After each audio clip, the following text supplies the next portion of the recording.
Alléluia.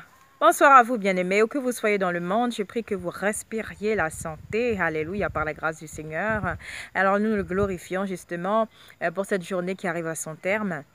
Alors, la question que le Seigneur m'a mise à cœur est la suivante. Comment savoir si nous sommes dans les faveurs du Seigneur? Alléluia. Alors, bien-aimés, si par exemple, nous nous référons à l'évangile de Jean au chapitre 14, verset 27, le Seigneur lui-même déclare, « Je vous laisse ma paix, je vous donne ma paix.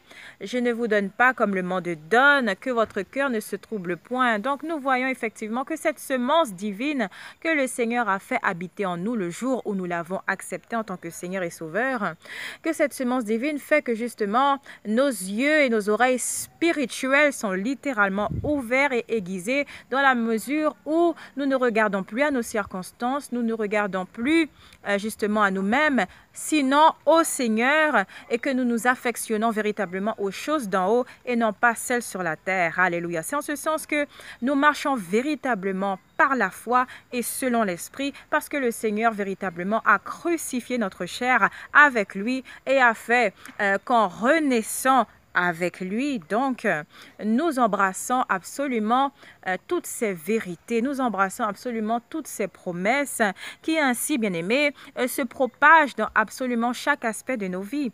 Donc, si par exemple le Seigneur fait germer dans nos pensées, ses propres pensées, s'il nous soumet justement des tâches, des missions à accomplir dans le cœur, quelles que soient nos entreprises, bien aimées, le Seigneur, en sachant que ces choses véritablement feront que nous conserverons sa paix et sa joie divine, nous saurons donc que ces choses sont véritablement approuvées par le Seigneur. Alléluia.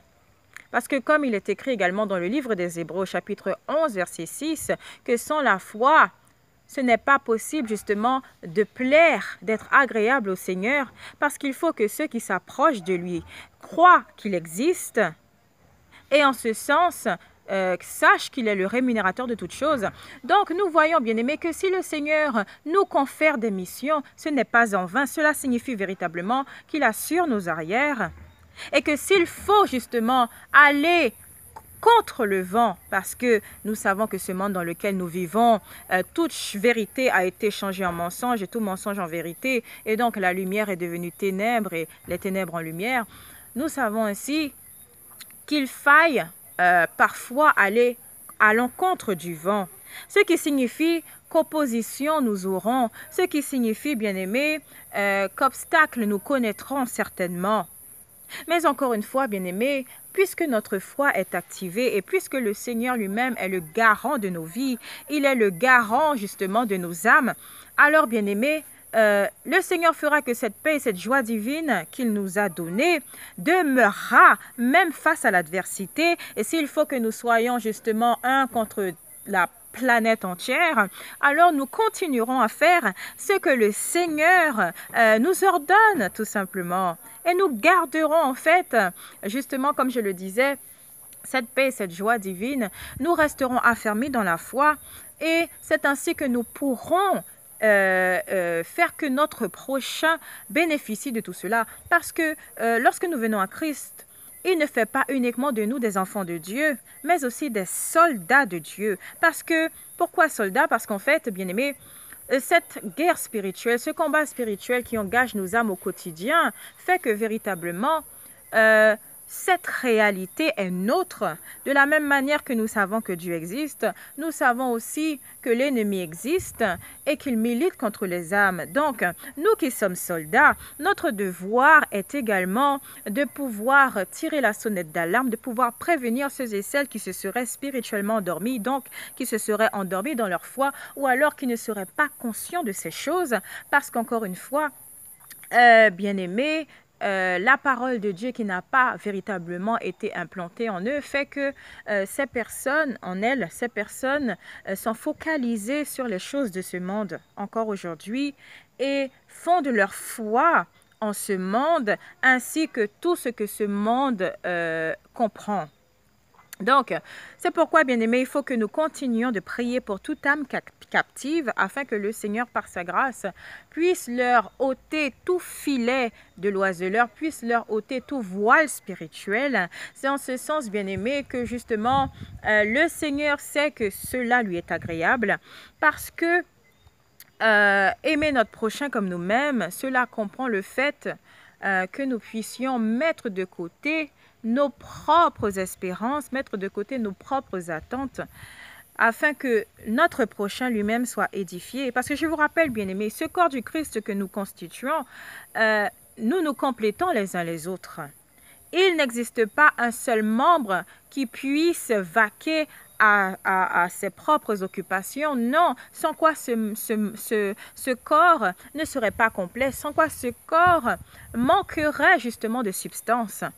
Et c'est en ce sens que nous savons, bien-aimés, que le Seigneur, comme vous le savez, qui est la tête de l'Église, il veut que nous ne fassions qu'un de la même manière qu'il ne fait qu'un avec le Père. Donc, lorsqu'il reviendra justement récupérer son Église, c'est dans ce même sentiment, c'est dans cette même configuration, c'est dans ce même esprit qu'il veut nous trouver. Alors c'est pourquoi, bien-aimés, puisque le Seigneur, qui est le détenteur de toute vie, le détenteur de toutes choses, qui a créé toutes choses et pour qui toutes choses ont été créées, comme vous le savez, comme cela est reporté dans le livre des Colossiens, chapitre 1, à partir du verset 14, le Seigneur nous pose cette question: est-ce que lorsqu'il reviendra, il trouvera la foi? Parce qu'effectivement, le fait que bon nombre de faux prophètes s'élèvent, la charité ainsi se refroidit, comme cela est reporté dans sa parole, et c'est celui qui persévérera en ce sens qui sera sauvé. Donc nous voyons, bien-aimés, que c'est véritablement par la foi que nous sommes justifiés aux yeux de Dieu.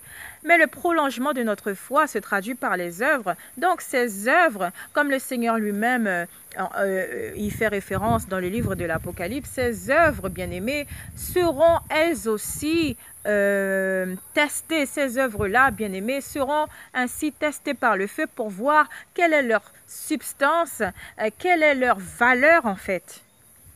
Donc, c'est pourquoi il faut que nous gardions en tête, en mémoire, que la charité, et ce sous toutes ses formes, selon ce que l'Esprit Saint nous insuffle dans le cœur, doit demeurer intacte, parce que c'est en conservant cette charité que le Seigneur requiert que notre foi est conservée et demeure intacte dans toutes ses voies. Parce qu'encore une fois, bien-aimés, la foi, cette foi qui ainsi a vu le jour et qui a grandi en entendant la parole du Seigneur, il faut que nous continuions de l'arroser telle une graine qui a été semée dans la bonne terre justement, afin qu'elle puisse éclore, comme j'aime à le dire, telle une magnifique rose. Donc, tant que nous cultivons justement ce rapport avec le Seigneur, tant que nous nous soumettons véritablement à lui, tant que nous nous mourons à nous-mêmes et que nous laissons pleinement le Seigneur prendre place à nos vies, alors nous savons que nous sommes et demeurons dans ses faveurs, alors nous maintiendrons sa paix, sa joie divine que le monde ne peut donner, et ce, contre vents et marées. Alléluia. Donc, bien-aimés, par rapport à ce message, je prie que le Seigneur, par son esprit de discernement, de sagesse, de connaissance, de révélation et de vérité, vous insuffle absolument toutes choses dans le cœur, qu'il puisse vous ôter tout voile spirituel qui vous empêcherait justement d'accomplir ses desseins comme il se doit, qui vous empêcherait de marcher véritablement par la foi, bien-aimés. Et puis, je prie encore et toujours que vous continuez de prier le Seigneur, de prier pour les nations, de prier pour toute âme captive, où qu'elle soit dans le monde, parce qu'encore une fois, bien-aimés, lorsque nous ne faisons qu'un par son seul et même esprit, alors oui, toute montagne qui ainsi se dresserait devant nous, nous pouvons faire qu'elle puisse ainsi se jeter dans la mer. Alléluia. Donc, recevez ce message, bien-aimés, soyez édifiés, soyez encouragés, et puis surtout, que Dieu vous garde toujours dans toutes vos voies, au quotidien, selon ce que le Seigneur vous mettra à cœur de faire, et ce, quel que soit le moment. Alléluia. Restez bénis en Christ, et à très bientôt par sa grâce.